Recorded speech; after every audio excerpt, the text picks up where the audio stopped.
Hello students, जो हमारे जो उन लोगों ने प्रीवियस लेक्चर के आपको दिया था थ्रू वीडियो, तो उसमें हमने जो है आपके कम्युनिकेशन स्किल के जो सेकंड चैप्टर हम पढ़ा रहे हैं आपका प्रोसेस ऑफ कम्युनिकेशन, उसके में जो हमारा लास्ट टॉपिक था आपका कि levels of communications. Level of communications में मैंने आपको 4 टाइप्स बताई थी। अब मैं उसको थोड़ा सा एलोबरेट कर रही हूँ कि क्या है। मैंने आपको बताया था कि इंटरपर्सनल लेवल, यानी कि interpersonal level of communication is almost reflex action. इसमें जो होता है इंटरपर्सनल जो कम्युनिकेशन का जो हमारा लेवल होता है, इसमें हमारा तुरंत एक्शन जो है दिखाई देता है। एकदम से हमने किया, किसी चीज़ को कहा और एकदम से वो वर्क हो गया। It is a communication with in one self. और ये जो एग्जाम्पल है, ये जो कम्युनिकेशन होता है, ये अपने आप से ही होता है। मैंने आपको बताया था इटरनली, आंतरिक रूप से। तो एक ग्रुप के जो हमारे हैं, जो मैंने पहले बताया था इंटरनल और एक्सटर्नल में, तो वो एक ऑर्गेनाइजेशन के बीच में हुआ। लेकिन जब यहाँ पर इसका जो यूज़ हो रहा है इंटरपर्सनल जो है, यानी कि अपने आप से, है ना, किसी का कम्युनिकेशन अपने आप से। अब वो कैसे, देखिए एग्जाम्पल से समझेंगे आप। For example, one automatically jump off the road to avoid a speeding bus. Here the sense of danger of the person is the sender and it send the message to the brain which is the receiver. अब क्या हुआ बच्चों, अपने आप से ही बातें करने के लिए इसमें क्या हुआ कि यदि कोई व्यक्ति सड़क पर जा रहा है, कोई व्यक्ति सड़क पर जा रहा है और सड़क पर जाते जाते समय क्या होता है कि अचानक ही कोई एक तेजी से आती हुई बस दिखाई देती है। जो है अपना ये खोल लीजिएगा चैप्टर बेटा, पेज नंबर 13 है, सेकंड चैप्टर है। तो उसमें क्या होता है कि जब उसको आती हुई बस दिखाई देती है और वो जा रहा है, उस पर ध्यान नहीं देता, लेकिन अचानक ही जब उसका ध्यान उस पर चला जाता है तो वो क्या करता है, एकदम से कूद जाता है। एकदम से वो कूद जाता है अपने आप, यानी कि वो देख रहा है कि सामने वाली से बस तेजी से आ रही है। कई बार हम लोग भी हैं, आप लोग भी हैं कि किसी वजह से नहीं ध्यान दे पाते, तो एकदम से हम कह रहे हैं कि एकदम से अचानक ही खड़े हो जाते हैं, तो वो एकदम से जंप या कूद जाता है, या क्या होता है। तो उस समय क्या होता है कि जब वो जा रहा है, उसने ध्यान नहीं दिया कि कोई चलती भी बस तेजी से आ रही है, लेकिन जैसे ही ध्यान जाता है और जब वो बस आती है, मतलब वो देख लेता है, तो एकदम से वो कूद जाता है। इसका मतलब क्या होता है कि वो सेंडर है, लेकिन जैसे ही जब वो बस को देखकर, जैसे ही उसके अंदर ऑटोमेटिकली सेंस आता है उसको अंदर कि खतरे वाली बात होगी, क्योंकि बस बहुत तेजी से आ रही है। और कोई भी चीज, कोई भी व्हीकल्स अगर स्पीडली आता है तो वो जो है स्टॉप एकदम से नहीं हो सकता। अगर हम ब्रेक पे मारे तो वो एकदम से ब्रेक नहीं लगते हैं। तो इस चीज को एकदम से जब उसने देखा तो उसके सेंस ने, जो हमारे सेंस होते हैं अंदर के, उसने तुरंत ही वो जो खतरा था, यानी कि उसके ब्रेन में वो सेंस पहुंच गया कि आप अपने आप अलर्ट हो जाइए, नहीं तो आपका एक्सीडेंट हो सकता है। तो यानी कि वो तो सेंडर है, लेकिन जो सेंस और जिसने वो डेंजर यानी कि खतरा जो है उसके माइंड तक पहुंचाया, वो मैसेज उसके माइंड तक पहुंचाया कि सामने से बहुत तेज बस आ रही है, तो वो था रिसीवर। ठीक है, वो मैसेज जो उसके माइंड तक एट वंस पहुंचा, तो वो है रिसीवर। तो देखिए आप, मैं आपको बता दें कि बुक ओपन कर लीजिएगा और आप अपनी पेज नंबर क्या कहते हैं 13 खोल लीजिएगा। तो वो होता है इंटरपर्सनल, यानी कि अपने आप से, अपने आप से जो है हम एकदम से देख लेते हैं, किसी खतरे को भांप लेते हैं। तो वो खतरा तब भांपा जाता है जब हम उसको देख लेते हैं और हमारे माइंड तक वो सेंस पहुंच जाता है, क्योंकि आपको बताया कि माइंड जो है पूरी बॉडी को कंट्रोल करता है। ठीक है, तो वो होता है आपका इंटरपर्सनल आपका। और इसमें क्या होता है, Now the brain sends the feedback to act this way to avoid danger। और एकदम से ब्रेन उसको अलर्ट कर देता है और वो एक्शन में आ जाता है।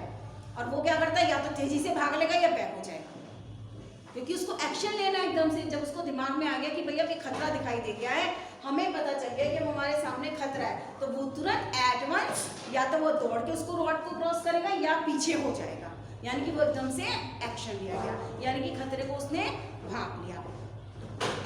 उसके बाद में it is the most basic communication cycle without which no other communication is possible. और ये जो मोस्ट बेसिक कम्युनिकेशन का साइकिल यानी कि चक्र है, जिसके बिना कम्युनिकेशन पॉसिबल नहीं होता। कोई सा भी कम्युनिकेशन हो, बिना प्रोसेस के कोई भी अगर उसमें एलिमेंट मिस हो जाता है तो वो कम्युनिकेशन साइकिल कंप्लीट नहीं होता है। Cycle without which no other communication is possible. Even while communicating with other, one is always communicating with on to judge, plan, consider, process and elevation informations. यानी कि जब भी कोई किसी से बातें करता है तो ये सारी चीज़ें ध्यान में रखते हैं, यानी कि प्रोसेस ऑफ कम्युनिकेशन को हमेशा माइंड में रखते हैं। जो लेवल्स ऑफ कम्युनिकेशन 4 पॉइंट्स मैंने आपको बताए थे, अब वो इसको एलोबरेट कर रहे हैं। अब आप चीज़ इसमें स्टूडेंट्स एक चीज़ नोट करेंगे कि पॉइंट्स तो वही होते हैं, लेकिन अकॉर्डिंग टू द सिचुएशन इनका मीनिंग अलग हो जाता है। इंटरपर्सनल और एक्स्ट्रा पर्सनल मैंने आपको पहले कम्युनिकेशंस बताए थे, तो वो विद इन ऑर्गेनाइजेशन में थे, है ना। तो वो आपको ये ध्यान रखना है स्टूडेंट्स कि टॉपिक को समझना है। अब इसमें जो है आपका देखिए टॉपिक दे रखा है, इंटरपर्सनल लेवल दे रखा है, तो इंटरपर्सनल लेवल में आप ये चीज़ लिखेंगे, लेकिन जब वो इंटरनल कम्युनिकेशन और एक्सटर्नल कम्युनिकेशन देंगे तब आपको वही चीज़ लिखनी है जो मैंने आपको बताई है, और जो कि मैंने आपको एज ए आंसर मार्क में करना है, ठीक है ना। तो थोड़ा सा आप लोग ना टॉपिक पे ध्यान दीजिएगा, क्योंकि टॉपिक तो काफ़ी सारे सेम ही हैं, सिमिलर है, बट उनका सिचुएशंस के अकॉर्डिंग, प्लेस के अकॉर्डिंग उनका वर्क डिफरेंस है। तो इस चीज़ को आप समझ लीजिएगा। एग्जाम में बिल्कुल ओपनली आएगा, एग्जाम में क्वेश्चन बिल्कुल आपके ओपन आएंगे, कोई भी कंफ्यूजन वाला नहीं होगा, ठीक है। ये चीज़ मैंने आपको बता दी थी।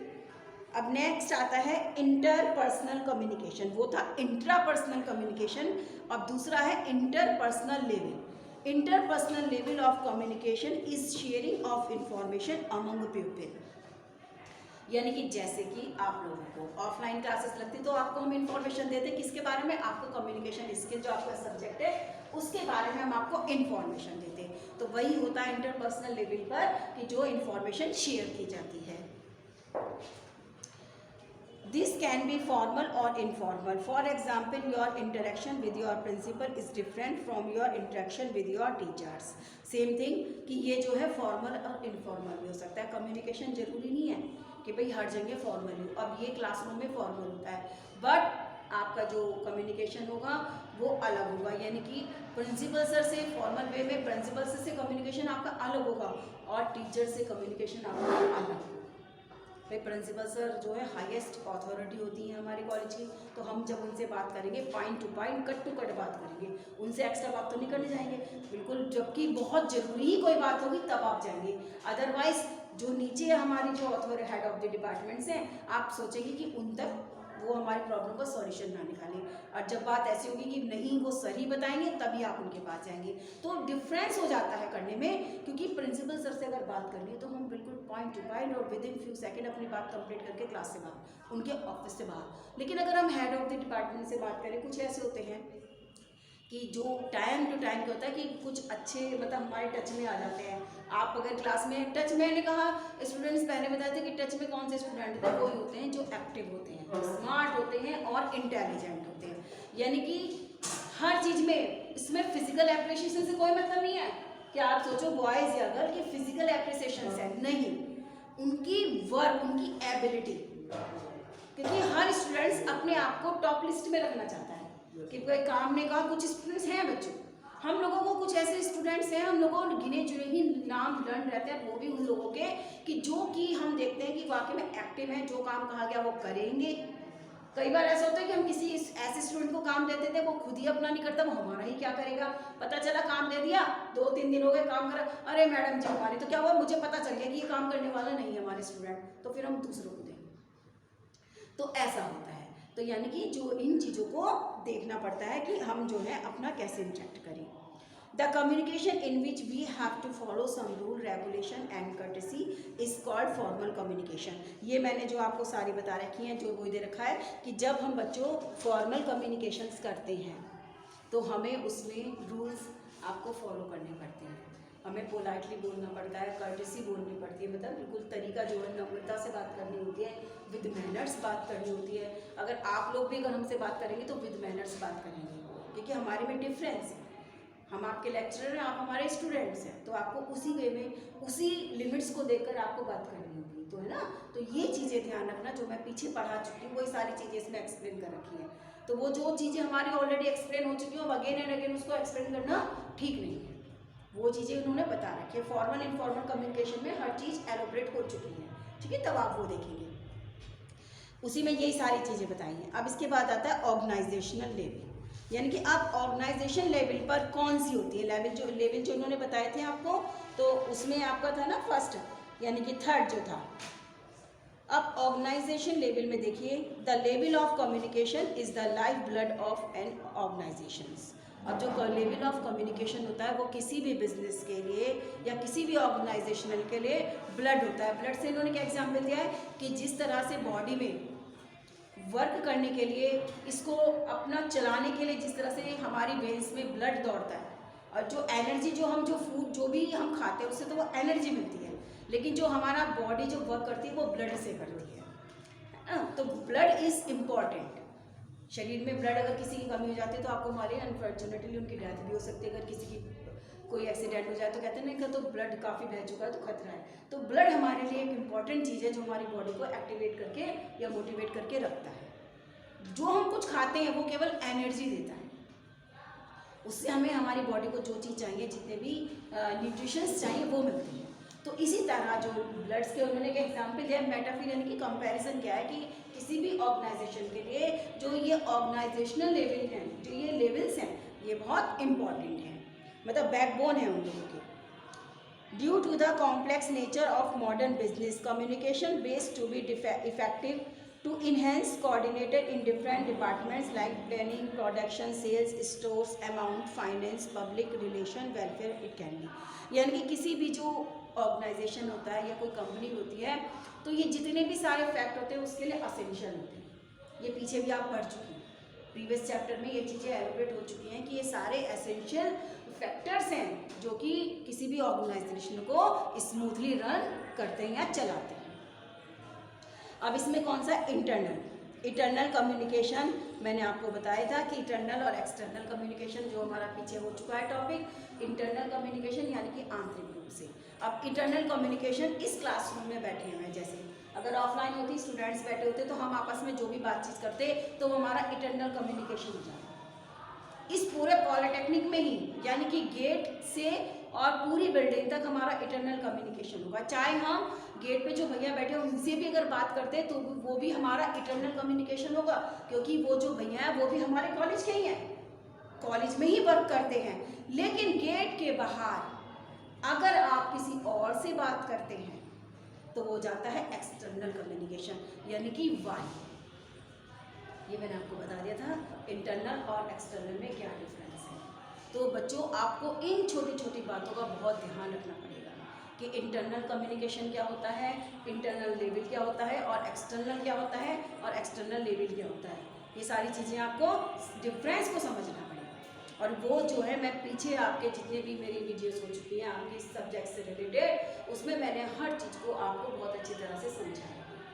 तो इसमें आप कोई डिफ़िकल्ट लैंग्वेज में नहीं आपके इसमें लिखा हुआ है, बिल्कुल सिंपल लैंग्वेज में लिखा हुआ है, तो वो आप समझ जाएंगे। और वैसे अब कोई समझने की आपको कोई बात ही नहीं पड़ेगी, जब आप वीडियो देख लेंगे तो सब चीज़ आपको क्लियर हो जाएगी, ठीक है, कोई डाउट आपको नहीं रहेगा।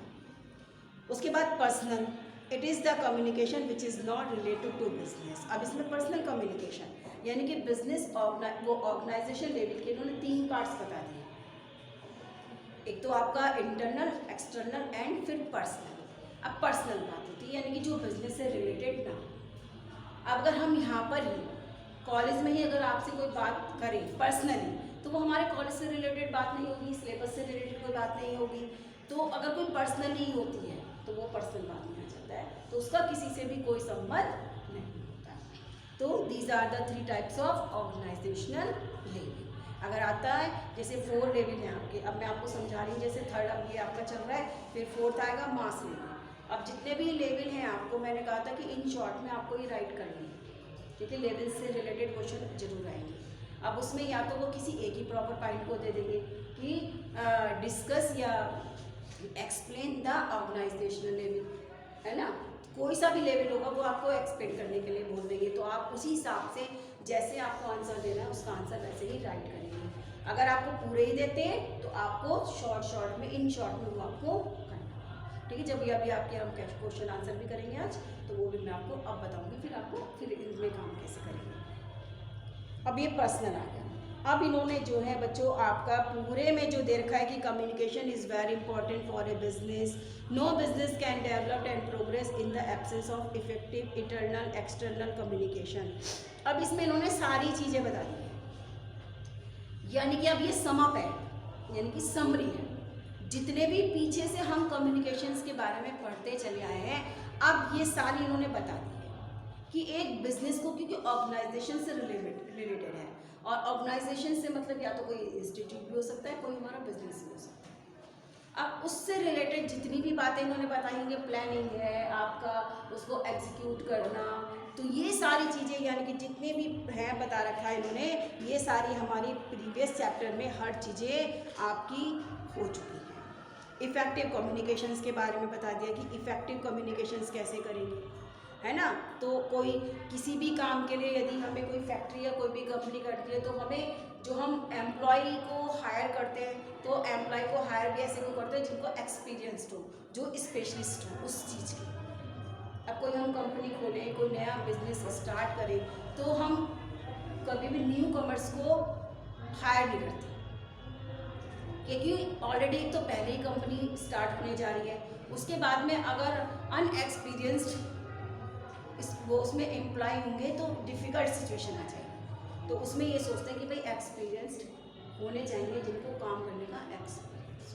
तो जितना भी आपका बच्चों ये पूरा आपका पैराग्राफ है, तो जितनी भी आप इसको पढ़ना इजी लैंग्वेज में लिखा हुआ है, और जितना भी हम अब तक एक्सप्लेन कर चुके हैं वो सब इसमें। जिसको अगेन एंड अगेन, मैंने कहा ना कि इसको अगेन एंड अगेन कोई चीज़ एक्सप्लेन करनी, तो फिर ये थोड़ा सा बोर भी हो जाता है कि भाई चीज़ें वो ही समझ रहे हैं, कन्फ्यूज़न भी क्रिएट हो जाती है, सिचुएशन ऐसी आ जाती है। तो इस चीज़ के लिए आप पढ़ लीजिएगा, वही चीज़ें सारी बता रखी है हमने कि मार्केट लेवल पर हमें कैसे करना है, क्या है। फिर उसके बाद लास्ट में आता है आपका फोर्थ पार्ट, जो पार्ट्स आता है वो आता है mass level. This level of communication is the communication within a large group of people organization make us is to popularize their product and educate their products। अब इसमें क्या होता है कि मास लेवल, ये इंपॉर्टेंट होता है। Mass level जिसका यूज़ किया जाता है, किसके थ्रू करा जाता है? एडवर्टाइजमेंट के थ्रू। मास लेवल का यूज़ जो किया जाता है वो एडवर्टाइजमेंट के थ्रू किया जाता है। अब कैसे? अब कोई भी होता है, अब देखिए हम लोग देखते हैं जो टीवी देखते हैं, अब तो आजकल जो है उसमें बहुत सारे यानी कि चैनल्स, जो एड चैनल्स होते हैं, और हर चैनल में यानी कि एड्स आप देखेंगे कि एड्स जो है उसमें भरे रहते हैं। चाहे आप न्यूज़ देखें या सीरियल देखें या मूवीज़ देखें, कुछ भी देखें, सब में जो है ऐड भरे रहते हैं, एडवर्टाइजमेंट होता है। लेकिन वो एडवर्टाइजमेंट क्या होता है? एक तो सबसे बड़ी बात है चैनल्स की जो इनकम होती है वो एड पर डिपेंड करती है। दूसरी, वो जो ऐड होते हैं वो अपने अपने प्रोडक्ट की पॉपुलैरिटी को इंक्रीज करने के लिए होते हैं। हमें कोई भी प्रोडक्ट अगर अपना उसकी पॉपुलैरिटी करनी है, उसको पॉपुलराइज करना है, तो उसके लिए हम ऐड का सहारा लेते हैं। भाई छोटे मोटे काम होते हैं, छोटे मोटे बिजनेस भी होते हैं, ऐसी बात नहीं है कि हर एक का बिजनेस हाई लेवल का होता है। अब छोटे छोटे शॉपकीपर्स भी होते हैं स्टूडेंट्स, ऐसा नहीं है कि हाई फाई होते हैं, छोटे छोटे शॉपकीपर्स भी होते हैं, तो उनके लिए ऐड की कोई ज़रूरत नहीं होती, क्योंकि उनकी खुद की इतना उससे बड़ी इनकम नहीं होती कि वो ऐड करें उसके लिए। लेकिन जो बड़ी बड़ी कंपनीज होती हैं, अब जैसे आप देखिए लक्स का, देखिए प्रोडक्ट में है तो सोप, लेकिन लक्स बहुत बड़ी कंपनी है, तो वो देखिए हायर करके अच्छे अच्छे सेलिब्रिटीज़ को वो थ्रू करती है, अपना जो है ऐड को करती है, तो पॉपुलराइज करने के लिए। तो जो मास लेवल है आपका, वो अपने किसी भी प्रोडक्ट को की पॉपुलैरिटी को बढ़ाने के लिए उसका यूज़ करते हैं। क्लियर? तो ये था आपका पूरा चैप्टर हमारा प्रोसेस ऑफ कम्युनिकेशन। अब हमने देखे प्रोसेस ऑफ कम्युनिकेशन में कितनी सारी चीज़ें देखी हैं, मतलब कितने सारे टॉपिक हमने करे हैं कि प्रोसेस ऑफ कम्युनिकेशन में देखिए हमने आपका कम्युनिकेशन सिचुएशन देखा, कम्युनिकेशन साइकिल आया है, उसके बाद एसेंशियल ऑफ इफेक्टिव कम्युनिकेशंस के बारे में बताया गया है, फिर उसके बाद में लेवल्स ऑफ कम्युनिकेशंस के बारे में बताया गया। ठीक है, अब आप इसके क्वेश्चन आंसर देखिए। ठीक है, अगर इसमें वैसे तो कोई समझने वाली, बेटा मैंने सब चीज़ आपको एक्सप्लेन कर दी है, टाइम मतलब लाइन टू लाइन एक्सप्लेन करने की ज़रूरत नहीं। जो चीज़ बतानी थी, जो इम्पोर्टेंट, मैंने सारी चीज़ें आपको एलिब्रेट कर दी, एक्सप्लेन कर दी है। अब मैं आपको बताने जा रही हूँ कि आपके इसके क्वेश्चन आंसर कौन कौन से राइट करेंगे। जो क्वेश्चन आंसर मैं बता रही हूँ स्टूडेंट्स, वही आपको 100% राइट करनी है। अब इसमें से देखते हैं कि हमारे क्वेश्चन पेपर में इसका कौन सा क्वेश्चन आया है।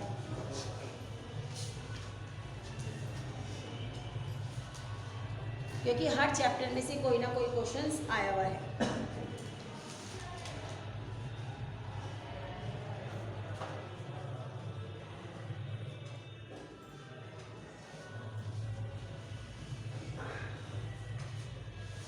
इसमें से स्टूडेंट अभी तो फिलहाल कोई नहीं है, लेकिन अब जो मैं क्वेश्चन आंसर आपको बताने जा रही हूँ इसमें से 100% वो क्वेश्चन आंसर आएंगे। आपका पेज नंबर 15 है, आपने मार्क करिए इंपॉर्टेंट क्वेश्चन एंड आंसर।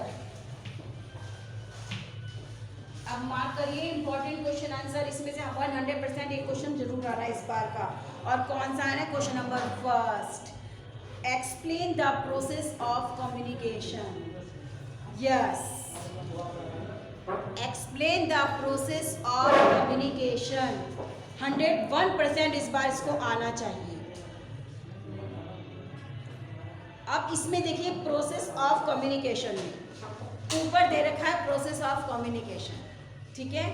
अब इसमें क्या करेंगे आप, फर्स्ट का ये मैंने लास्ट तक लगा रखा। अब इसमें देखिए सेंडर, प्रोसेस ऑफ कम्युनिकेशन में जो हमने पहले लिखवा दिए थे ना आपको पूरा, कि प्रोसेस ऑफ कम्युनिकेशन में सेंडर, मैसेज, रिसीवर, और उसके बाद में आया था हमारा रिसीवर, उसके बाद में आया था फीडबैक, ठीक है ना। उसके बाद में हमारी आई थी फीडबैक। चाहे तो आप इस क्वेश्चन को वो पॉइंट लिख के डिटेल कर सकते हैं, चाहे आप चाहें तो जैसे बुक में आपके पैराग्राफ में लिखा हुआ है आप इसको एज ए ही राइट कर सकते हैं, ठीक है ना। तो इसको थोड़ा सा आप क्वेश्चन देख लीजिएगा, नहीं तो मैंने शायद लिखवाया था पिछली बार, फिर लास्ट सेमेस्टर में मैंने क्वेश्चन दूसरी बुक में से लिखवा दिया था। तो ठीक है, अगर मुझे लिखवाना होगा तो नेक्स्ट उसमें हम लेक्चर में आपको लिखवा देंगे, लेकिन पैराग्राफ में कोई चीज़ें दे रखी है, अब मैं इसको देखूंगी स्टडी करके, शायद मैंने लिखवाया था तो मैं आपको दूसरी बुक्स में से ये क्वेश्चन डिक्टेट करा दूँगी, क्योंकि 5 मतलब पॉइंट्स के थ्रू, ठीक है ना। अब इसमें जैसे बच्चों अब हमें क्या करना होता है, जैसे हम प्रोसेस ऑफ कम्युनिकेशन का कर रहे हैं, ठीक है। अब आपका कहने को तो ये इंग्लिश का सब्जेक्ट है, लेकिन जैसे इसमें मैंने कहा कि डायग्राम, जो बच्चों डायग्राम आ जाते हैं, अगर हमारे इस टाइप से क्वेश्चन आते हैं, तो अगर हम टाइप्स वाले क्वेश्चन आते हैं तो एक पेंसिल आपके पास होती है, तो पेंसिल से आप क्वेश्चन के से पहले क्वेश्चन आपने राइट किया, चाहे टाइप्स ऑफ कम्युनिकेशन या कुछ हो, आप एक थोड़ा सा अगर डायग्राम में कैसे करना है, डायग्राम में आपको जैसे आपने क्या कर दिया, ऊपर डाल दिया टाइप्स ऑफ कम्युनिकेशन, टाइप्स हो गई इसकी, टाइप्स ऑफ कम्युनिकेशंस। अब कितनी होती है, 5 टाइप्स बताई थी हमने, है ना। तो 1 2 3 4 5, नीचे उसका नाम है, 1 मिनट का काम है। इससे पता मैं आपको क्यों बता रही, इससे एक तो आप डिटेल भी करेंगे, जो इस टाइप से टॉपिक आते हैं आप पहले उसकी हेडिंग राइट करेंगे, यानी कि फर्स्ट हेडिंग डालेंगे, सेकंड डालेंगे, थर्ड डालेंगे, फोर्थ डालेंगे। उसके बाद में क्योंकि 3 नंबर का है क्वेश्चन हमें, और 3 नंबर से कम हमारा एटलीस्ट होना चाहिए कि कम से कम 3 में से 3 नहीं तो 2.5 तो नंबर हमें मिलने चाहिए। अब उसमें क्या करना है, आप लोगों ने 3 नंबर का है, अगर पूरी की पूरी आ जाती है, अब जैसे हमारा प्रोसेस ऑफ कम्युनिकेशन में 5 पॉइंट्स है इसके अंदर, अब आप क्या करेंगे, ऊपर वही की प्रोसेस ऑफ कम्युनिकेशन लिखा, 5 पॉइंट्स फटाफट लाइन खींची और नीचे 5 पॉइंट्स करके आपने एक एक लिख दिया। इससे क्या होगा, एग्जामिनर का ध्यान जो है, जो आपकी जो कॉपी चेकर होते हैं, तुरंत आपका उस चीज़ पे जाता है कि उन्होंने ऊपर भी लिख दिया, यानी कि अब 5 आपने पॉइंट सही लिख दिए, वो आपको इजीली लर्न हो जाएंगे, ऐसा कुछ नहीं है, वो बिल्कुल सही हो गए।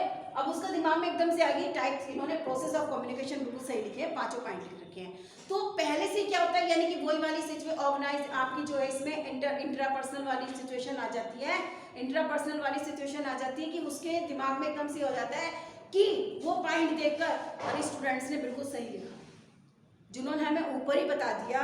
तो यानी कि अब मैंने कहा ना कि थोड़ा सा अगर आपकी ग्रामेटिकल अगर थ्योरी में कोई प्रॉब्लम आ जाती है तो उसको इग्नोर कर दिया जाता है कि स्टूडेंट्स ने इस लेवल पर, सभी को मालूम है कि हाई फाई स्टूडेंट्स नहीं हो जाते क्योंकि आफ्टर 10th आते हैं, तो इसलिए थोड़ी सी अगर थोड़ी बहुत भी अगर उसमें वीक रहे, मतलब थोड़ी सी कमी रह जाती ग्रामेटिकल, वीक क्या होगा, मतलब लिखने में क्या कमी, ग्रामेटिकल थोड़ी सी ग्रामेटिकल मिस्टेक हो जाती है ना। हर किसी के पास इतना टाइम नहीं होता है कि वो आपकी एक एक कॉपी को 5-5 10-10 मिनट लेके बैठे, हमें नंबर अच्छे देते हैं, तो बस हमें इस चीज़ को शो अगर हमने पहले ही कर दिया फिर वो देख लेंगे स्कीमिंग राइटिंग से करेंगे, स्कीमिंग का सरसरी निगाह डालेंगे और उसके बाद में फिर वो आपको मार्क्स दे देंगे।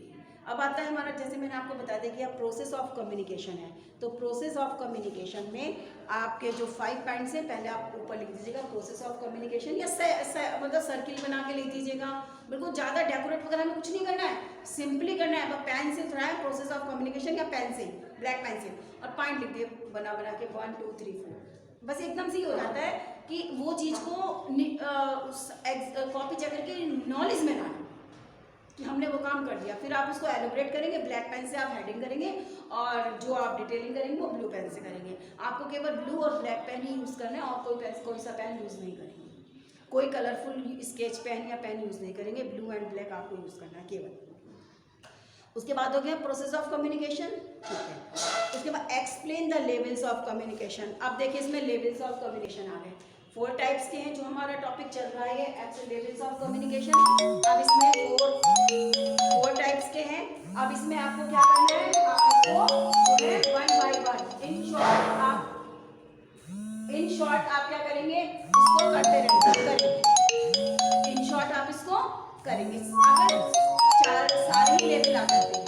अब जैसे आ गया explain the level of communication, तो आप लेवल ऑफ कम्युनिकेशन पॉइंट लिखेंगे, और उसके बाद हर जो आपके कि ये तो बहुत बड़ा है क्वेश्चन आपका लेवल्स वाला, केवल जो चीज़ बात समझाई गई है, यानी कि एक पैराग्राफ अगर एक टॉपिक आप लिखते हैं तो कम से कम उसमें बस 7-8 लाइनें होंगी आपकी।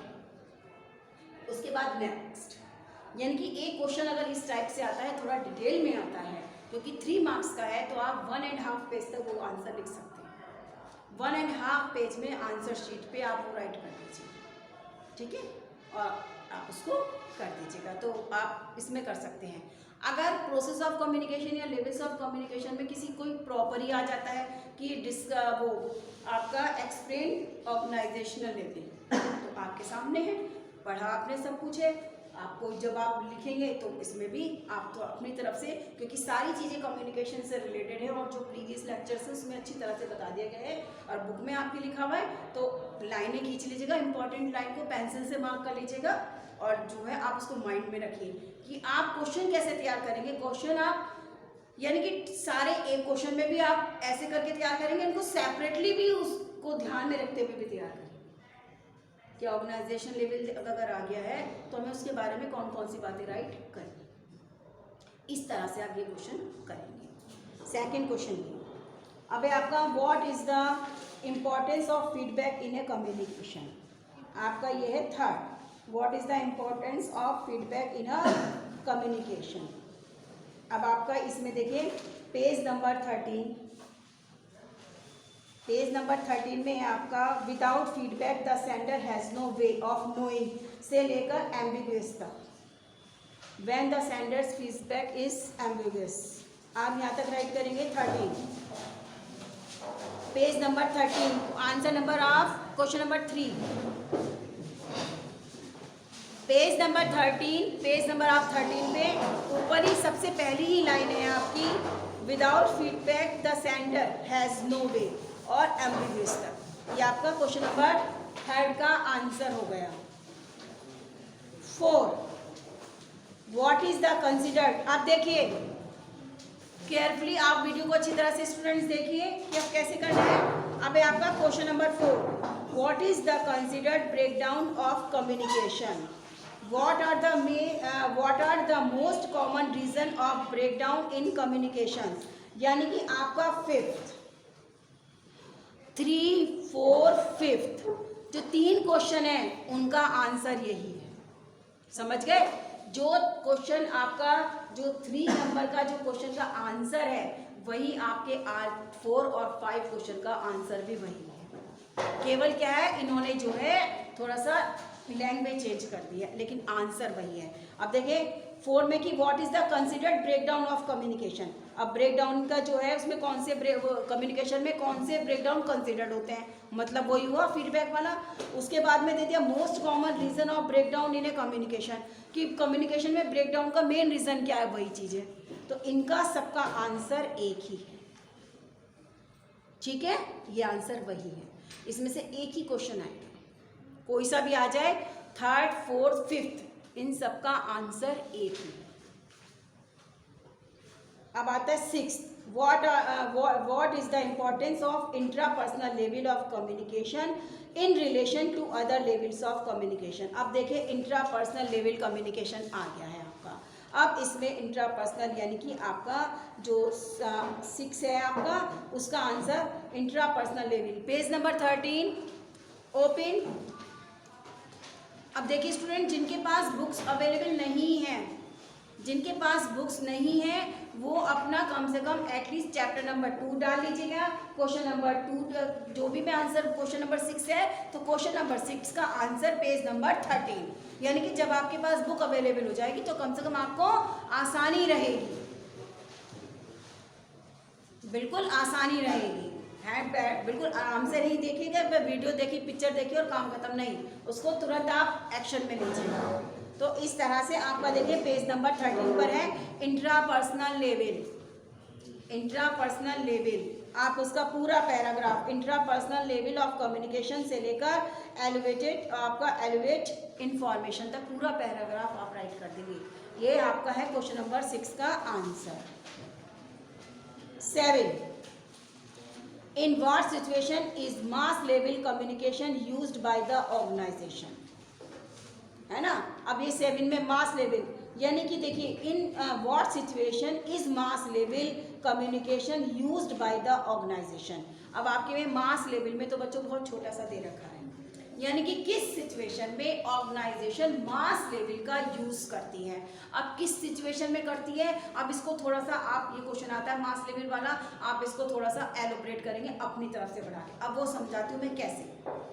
ऑर्गेनाइजेशन मास लेवल का यूज तब करती है जब एक ऑर्गेनाइजेशन एक लार्ज स्केल पर इस्टेब्लिश हो, है लार्ज स्केल पर इस्टेब्लिश हो और कोई अपना प्रोडक्ट जो कि एक बहुत अधिक क्वांटिटी में वो बना रही है, तो जब अपने प्रोडक्ट की पॉपुलैरिटी एडवर्टाइजमेंट करने के लिए वो मास लेवल का यूज करती है, सो दैट उसका जो प्रोडक्ट है मार्केट में फेमस हो जाए, पॉपुलर हो जाए, और जिससे कि ज्यादा से ज्यादा, यानी कि उनका मेन एम क्या होता है, a large number of group of people, एक बहुत अधिक मात्रा में जो लोगों को वो मैसेज देना, यानी कि जितने लोगों को वो मैसेज भेजा जाएगा, जितने लोगों को वो मैसेज मिलेगा, सो दैट उस प्रोडक्ट को कम से कम फ्यू ऑफ देम उसमें से उस प्रोडक्ट को खरीदेंगे। मेन एम क्या होता है, यानी कि जो हमने प्रोडक्ट बनाए हैं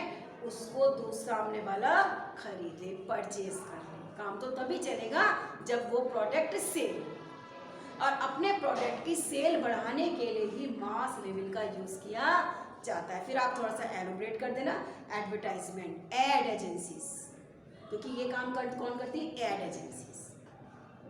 आप टीवी में भी देखते हैं तो नीचे भी लिखा हुआ एक लाइन चलती रहती है डिजिटल वे में कि आपको यदि कोई अपने प्रोडक्ट से रिलेटेड यदि कोई ऐड करवाना है तो इस कॉन्टैक्ट पे जो है इस नंबर पे कांटेक्ट कीजिए, क्योंकि ऐड एजेंसी में ऐड देना वो उनका काम है, हमें उनसे कांटेक्ट करना पड़ेगा।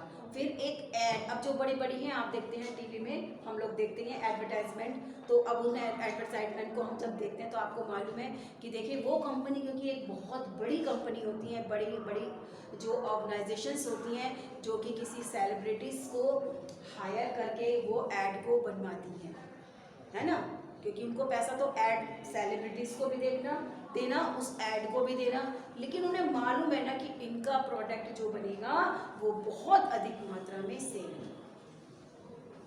तो थोड़ा सा आप इस चीज़ को ध्यान रखें, मास लेवल वाला, ये भी बच्चे इंपॉर्टेंट है, इसके जितने भी क्वेश्चन है वो सारे ही इंपॉर्टेंट है। तो मास लेवल वाला थोड़ा सा अपनी तरफ से आप एक्सप्लेन कर लीजिएगा। अगर आपसे ना हो तो मेरे को आप मैसेज के थ्रू बता दीजिएगा। जो भी क्वेश्चन मैं इस तरह से बताती हूँ अगर आपसे नहीं हो पाता है तो मेरे को मैसेज करके बता दीजिएगा, प्लीज़ मैम आप इसका आंसर हमें डिटेल में राइट करवा दीजिएगा, फिर मैं आपको राइट करवा दूँगी। लेकिन मैं ये सोचती हूँ कि इसमें ऐसी कोई ज़रूरत नहीं।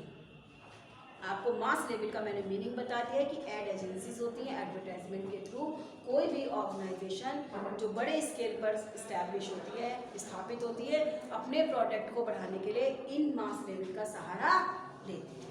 ठीक है।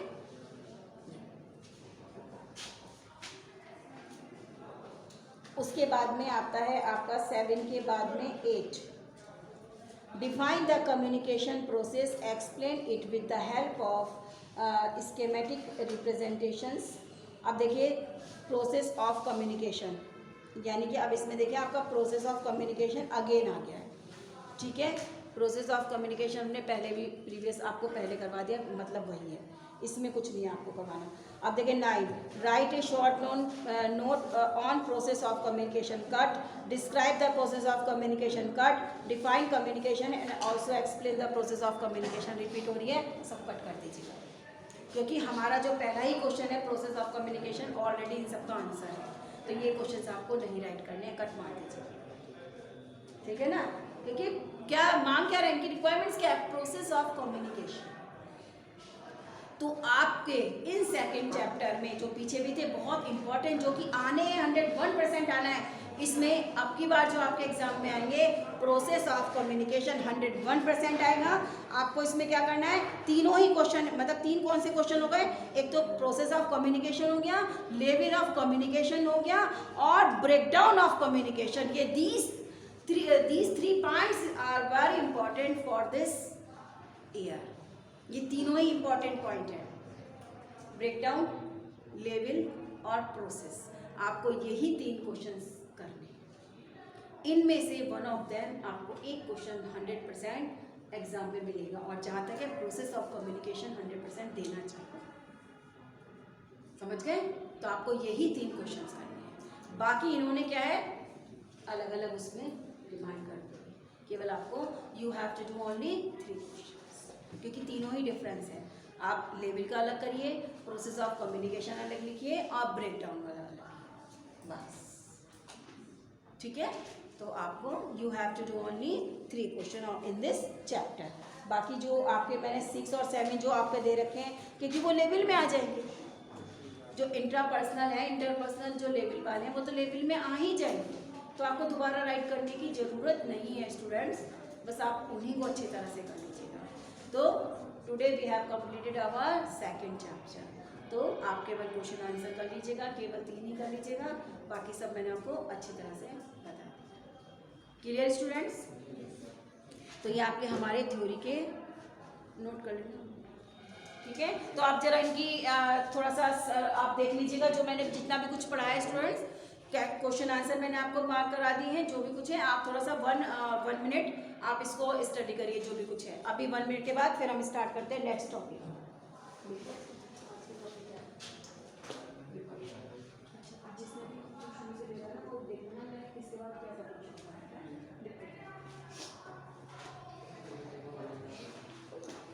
अब स्टूडेंट देखिए, थोड़ा सा आज मैं आपको, क्योंकि अभी हमारे जो जितनी भी प्रीवियस वीडियो चली हैं स्टूडेंट्स, वो हमारी सब्जेक्ट से, यानी कि आपके मैंने आपको थ्योरी के 2 चैप्टर्स कंप्लीट करवाए हैं, और ग्रामर में हमारा टेंस के बाद हमारा इनडायरेक्ट स्पीच का पार्ट जो है वो चल रहा है।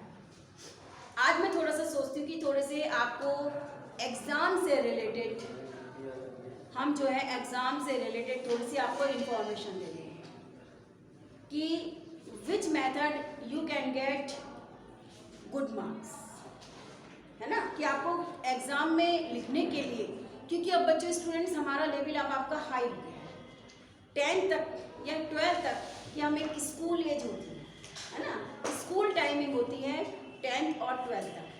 लेकिन जब आप इस लेवल में यानी कि पॉलिटेक्निक में आ गए हैं, तो यानी कि आप इंजीनियरिंग कॉलेज में, ये भी तो इंजीनियरिंग का बेसिस है, क्योंकि आप इंजीनियरिंग की वो ले रहे हैं, बेसिक जो एजुकेशन ले रहे हैं। तो इसमें क्या होता है बच्चों, जो होता है हमारा जो आंसर देने का, ये जो वर्क करने का जो प्रोसेस होता है थोड़ा सा डिफरेंट होता है। लेकिन अगर हम उसी स्कूल टाइम में भी अगर उसी प्रोसेस से वर्क करें तो वो हमारे बहुत अच्छा होता है। अब मैं आपको बताऊंगी कि आपको वर्क कैसे करना होता है, क्योंकि कई बार ऐसा होता है कि काम तो हम करते हैं, हम लिखते हैं, जो भी कुछ है एग्ज़ाम में भी दे देते हैं, जो भी कुछ है, लेकिन मार्क्स लेना, to get mark is a art also, एक कला होती है, जिसको कि एक कला होती है जिससे हमें मार्क्स और ज़्यादा अच्छे मिल सकते हैं। अब मार्क्स लेने के लिए बच्चों सबसे पहली बात मैं आज आपको क्वेश्चन पेपर के थ्रू बताऊंगी। अब आपका ये क्वेश्चन पेपर है लास्ट ईयर का 2019 का, आपका कम्युनिकेशन स्किल फर्स्ट का ये क्वेश्चन पेपर है, ठीक है। अब देखिए जितनी ये ब्रांचेस दे रखी है, यानी कि ये जो आपका सब्जेक्ट है, कोई भी ब्रांचेस हो, यानी कि यहाँ से लेकर इतनी हमारे लिए कॉमन सब्जेक्ट और कंपलसरी सब्जेक्ट है, ठीक है। अब क्योंकि इंजीनियर, आज मैं पहले आपको बताती हूँ कि ये जो ग्रामर, ये जो आपका सब्जेक्ट है कम्युनिकेशन स्किल, आप इसमें देखेंगे थ्योरी है और ग्रामर है, जो कि थ्रू आउट पढ़ते चले आ रहे हैं। हमारे इस लेवल पर यानी कि इंजीनियरिंग लेवल पर ये सब्जेक्ट क्यों रखा गया? इसलिए रखा गया क्योंकि इंजीनियर्स के आपके और जो सब्जेक्ट हैं, यानी कि कम्युनिकेशन के अलावा जो और सब्जेक्ट हैं, वो आपके इंजीनियरिंग से रिलेटेड है। ईडी भी है आपकी, कंप्यूटर लैब भी है, कंप्यूटर और इलेक्ट्रॉनिक्स जो भी आपकी ब्रांच है उसके अकॉर्डिंग वो सब्जेक्ट आपने देखा कि वो डिफरेंट है, वो सब्जेक्ट डिफरेंट है। केवल एक इंग्लिश ही ऐसा सब्जेक्ट है कि जो आप हम लोग 6 से या फर्स्ट क्लास से, आज के स्टूडेंट्स तो वही फर्स्ट से ही पढ़ते हैं बच्चे, हम लोग पढ़ते चले आ रहे हैं। तो इस समय इस चीज़ का क्या रखने का फ़ायदा था? फ़ायदा ये होता है बच्चों, इंग्लिश इसीलिए रखा गया, ये कॉमन सब्जेक्ट है और कंपलसरी सब्जेक्ट है आपके में। Math, physics, chemistry and English communication skill, अगर MOM के तो वो PC, तो ये कंपलसरी सब्जेक्ट कॉमन है और कंपलसरी सब्जेक्ट है। क्यों रखा जाता है? क्योंकि इस लेवल पर जब आप इस पॉलिटेक्निक में जब आप एडमिशन लेते हैं, और जो सब्जेक्ट हैं उनके आंसर आप अपनी फैसिलिटी के अकॉर्डिंग इन हिंदी और इंग्लिश लैंग्वेज में दे देते हैं। हिंदी में आंसर जो है 100 में से 90% स्टूडेंट देते हैं, केवल 10% स्टूडेंट होते हैं जो इंग्लिश में आंसर देते हैं, क्योंकि दोनों ही लैंग्वेज आपके में प्रोवाइड की जाती हैं आपको, कि आप चाहे इंग्लिश में आंसर दे दें चाहे आप हिंदी में दे दें। ये इंग्लिश का पेपर है तो टोटली इंग्लिश में, अब इसका हिंदी ट्रांसलेशन तो है नहीं, लेकिन जो और सब्जेक्ट के आपके क्वेश्चन पेपर होंगे तो उसमें बेटा आप देखेंगे कि उसमें हिंदी और इंग्लिश दोनों ही वर्जन होते हैं, हिंदी और इंग्लिश का दोनों का ही वर्जन आपके क्वेश्चन पेपर में होता है। वाई? क्योंकि जो स्टूडेंट्स इंग्लिश में उनको आंसर दे सकें वो इंग्लिश में दे दें, और जो हिंदी में दे सकते हैं वो हिंदी में दे दें। केवल एक इंग्लिश के पेपर में ही ऐसा नहीं होता, क्योंकि ऑलरेडी वो इंग्लिश में होता है, इसका कोई हिंदी वर्जन नहीं होता। अब आप देखेंगे स्टूडेंट्स, पूरा आपका ये इंग्लिश पेपर है, इंग्लिश का ये लास्ट में यहाँ तक है, उसके बाद कुछ नहीं। अब इंग्लिश में, अब इंजीनियरिंग लेवल पर आ गए, दूसरे सब्जेक्ट आप पढ़ेंगे तो मुझे मालूम है कि मोस्टली स्टूडेंट्स हिंदी में ही उसका आंसर देंगे। इंग्लिश रखने का फ़ायदा ये इसलिए रखा गया है कि कम से कम जो आपका लेवल है, जो इंजीनियर लेवल है, कम से कम इंग्लिश आपके टच में रहनी चाहिए। अगर 10th के बाद ये कोई इंग्लिश का सब्जेक्ट ना रखा जाए स्टूडेंट्स, तो आप तो इंग्लिश से बिल्कुल अलग हो जाएंगे, क्योंकि इंग्लिश में कोई सब्जेक्ट आपके लिए कंपलसरी है ही नहीं, कोई फाउंडेशन है नहीं, आप हिंदी में ही आंसर देते रहेंगे, हिंदी ही करते रहेंगे, तो फिर इंग्लिश आपके टच में हट जाएगी। तो इंग्लिश को टच में बनाए रखने के लिए, और हम तो आज जानते हैं कि इंग्लिश ऐसी लैंग्वेज है, इंटरनेशनल लैंग्वेज है, कि जो कि इंग्लिश स्पीकिंग मस्ट है हर किसी के लिए, इंग्लिश स्पीकिंग मस्ट है, क्योंकि बिना इंग्लिश के कोई भी आप जो है, मतलब एक हम जो है अपने एम को सक्सेसफुली अचीव नहीं कर सकते। अब मैं आपको, जैसे हमारी लैब में लगेगी, आपको जनरल बातें भी बताऊंगी, तो उसमें मैं आपको बताऊंगी कि हाउ इट इज़ इम्पॉर्टेंट, किस तरह से इम्पॉर्टेंट है। अभी क्वेश्चन पेपर आपका आज, क्योंकि मैं आपको क्वेश्चन पेपर से बता रही हूँ कि आपको क्वेश्चन पेपर में वर्क कैसे करना है। अब देखिए हमारा जो फर्स्ट क्वेश्चन है वो क्वेश्चन आंसर का ही है, ठीक है ना, क्वेश्चन आंसर का ही। अब जब फर्स्ट क्वेश्चन आंसर में आपको 3 करने हैं, तो क्वेश्चन यानी कि जो इसमें इतने सारे क्वेश्चन दे रखे हैं, आपको केवल 3 क्वेश्चन करने हैं, तो आपके क्वेश्चन पेपर में क्वेश्चन नंबर 1 है। अगर आपको ये नहीं करना, आपको अभी कंफ्यूजन है कि हम इसमें से कौन से क्वेश्चन करें या कौन से नहीं करें, तो क्वेश्चन आप नंबर 1 नहीं करेंगे। लेकिन ऐसा भी नहीं करेंगे कि अगर मान लीजिए इसमें से आपका फर्स्ट क्वेश्चन आपको अच्छी तरह से आता है, सभी ही अलग अलग होते हैं, अगर आपको फर्स्ट क्वेश्चन आता है, सेकंड और थर्ड में आपको कंफ्यूजन है, तो ये मत करना कि फर्स्ट क्वेश्चन के बाद आप दूसरा क्वेश्चन करना, यानी कि नीचे वाला change the following, question number 2 आप स्टार्ट कर दें। नो, अगर आपने फर्स्ट क्वेश्चन कर लिया है तो उन 2 क्वेश्चन का स्पेस छोड़ दीजिए। I means to say you have to work in a sequence, in a series, यानी कि फर्स्ट क्वेश्चन के बाद आप 2 क्वेश्चन का स्पेस छोड़ दीजिए।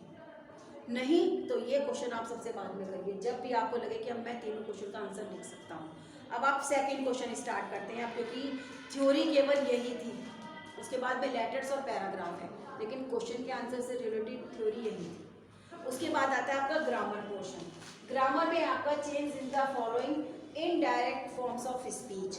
आपके ये 4 हैं, 4 ही सेंटेंस दे रखे हैं, अब 4 ही आपको करनी है, यानी कि इनडायरेक्ट स्पीच के कम्युनिकेशन स्किल में 4 क्वेश्चन वो आएंगे सेंटेंस, और 4 मार्क्स के ही होंगे, तो आपको वो चेंज करनी है। अब मान लीजिए मैंने आपको बताया जैसे हमारा चल रहा है स्टूडेंट सेंटेंस, आपको इसमें से 1 आ गया, 2 आ गया। अब ये नहीं कि आपने 2 करके आपने उसके आगे नेक्स्ट क्वेश्चन स्टार्ट कर दिया, नहीं, आप उन चारों की एक साथ जो है सेंटेंस को राइट करिए। स्पेस छोड़ दीजिएगा, नहीं आता है तो स्पेस छोड़ दीजिएगा। अगर 2 आप सेंटेंस को चेंज कर सकते हैं तो कर दीजिएगा, अदरवाइज 1-2 के बाद नहीं तो आप स्पेस छोड़ दीजिएगा। 4 लाइनें आपको स्पेस छोड़नी, क्योंकि आपको प्लेन मिलती है, आपको करना है। तो आप यहाँ पर लिखेंगे, अगर आप फर्स्ट क्वेश्चन नहीं कर रहे हैं, अगर आप सेकंड कर रहे हैं तो आप ये लिखेंगे आंसर नंबर 2, क्योंकि मोस्टली स्टूडेंट क्वेश्चंस नहीं राइट करते, तो आपको आंसर नंबर 2 ही राइट करना है। उसके बाद स्पेस छोड़ देना है, स्पेस आपको स्टूडेंट छोड़ देना है, ताकि आप पूरा क्वेश्चन का आंसर राइट कर दें। तो अभी देखिए, जस्ट अ मिनट।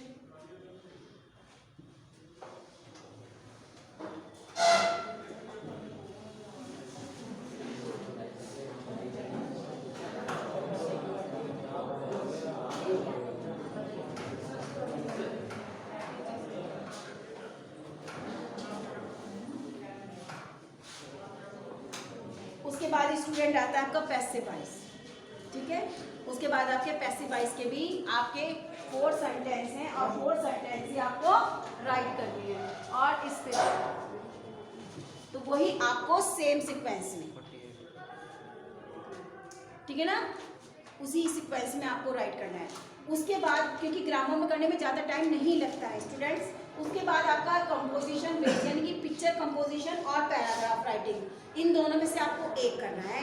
6 नंबर का ये क्वेश्चन है, क्वेश्चन नंबर डाल दीजिएगा, जो भी आप जिस क्वेश्चन का आप आंसर लिख रहे हैं वही क्वेश्चन नंबर आप डालेंगे। क्वेश्चन नंबर 5 आप पहले लिख रहे हैं तो लिख दीजिएगा। उसके बाद में आपका लेटर है या मैसेज है या नोटिस है, लास्ट का क्वेश्चन 6 मार्क का, आप वही कर दीजिए। आप चाहे ग्रामर के क्वेश्चन अगर पहले चाहते हैं, क्योंकि एक्टिव और पैसिव ही है आपका, बीच में एक डेफिनेशन दे रखी है पार्ट्स ऑफ स्पीच की, तो आप वो राइट कर लीजिएगा। और नहीं तो आप जो है क्वेश्चन, मतलब कहने का मतलब ये है कि जो भी क्वेश्चन आप according to the question paper आप कर रहे हैं, आंसर भी वही डालेंगे। चाहे आप लास्ट का क्वेश्चन पहले कर रही हैं तो आप वही डालेंगे।